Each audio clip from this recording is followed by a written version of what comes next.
कोविड-19 की जो second wave अभी फरवरी से शुरू हुई है, उसमें हमने देखने में आया है कि जो ब्लैक फंगस, जिसको कि हम म्यूकरमाइकोसिस कहते हैं, इसके केसेस काफ़ी बढ़ने शुरू हो गए।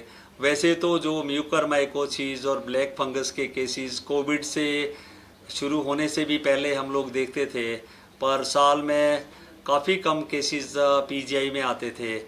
अभी इसके केसेस इतने बढ़ गए हैं कि अभी हमारे पास पीजीआई में 35 केसेस है, जिसमें से 24 केसेस हमारे कोविड पॉजिटिव है और 11 केसेस कोविड नेगेटिव है। और इसको हमें मैनेज करना एक काफ़ी बड़ा काम है। ये देखने में आया है कि जो पेशेंट कोविड के हैं और जो डायबिटिक है या इम्यूनो कॉम्प्रोमाइज्ड है, और इसमें पेशेंटों को, काफ़ी लोगों को इंडिस्क्रिमिनेट यूज़ ऑफ स्टीरॉयड हुआ है, तो उसमें ये म्यूकरमाइकोसिस देखने में आया है। कई बार तो जैसे कोविड के पेशेंट को ट्रीट किया गया और इवन डिस्चार्ज होने के बाद में भी ऐसे केसेस देखने में आए हैं। ये जो पेशेंट होते हैं, इसमें क्या होता है कि एक तो नेजल ब्लॉकेड हो जाती है, नाक बंद हो जाता है, नाक से डिस्चार्ज भी आता है, और बिट की और आई की भी स्वेलिंग आती है, और कई बार दो दो भी दिखते हैं, डिप्लोपिया जिसको कहते हैं हम। और इसमें लॉस ऑफ विज़न भी देखने में सामने आता है। ऐसे केसेस में जब इन्वेस्टिगेशन करते हैं तो जो नेजल साइनसिस होते हैं वो फंगस से भरे होते हैं, और आई में भी प्रोप्टोसिस या काफ़ी स्वेलिंग आई में देखने में आती है।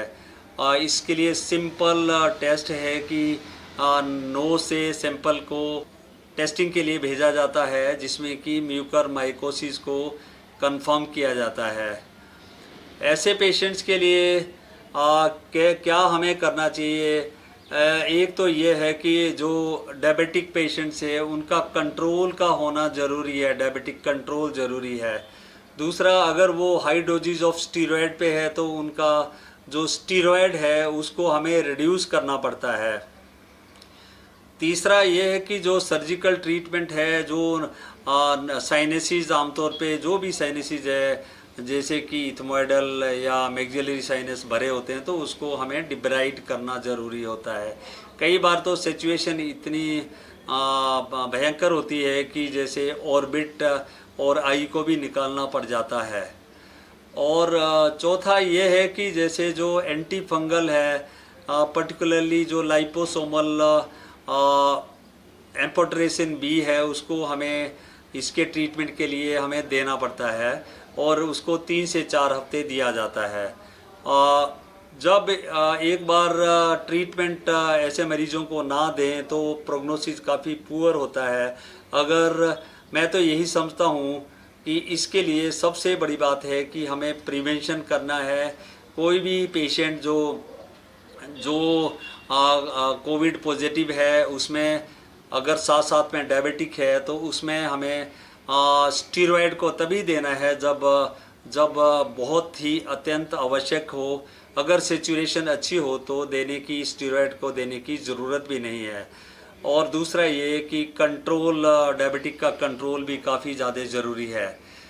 हमारे तो पीजीआई में ऐसे पेशेंट को ट्रीट करने के लिए टीम है, जिसमें कि हमारे ईएनटी स्पेशलिस्ट है, आई स्पेशलिस्ट है, जो कि सर्जिकल, ये तो सर्जिकल टीम है, और साथ साथ में मेडिकल स्पेशलिस्ट और एंडोक्राइनोलॉजिस्ट है, जो डायबिटीज़ को कंट्रोल करने के लिए ज़रूरी है।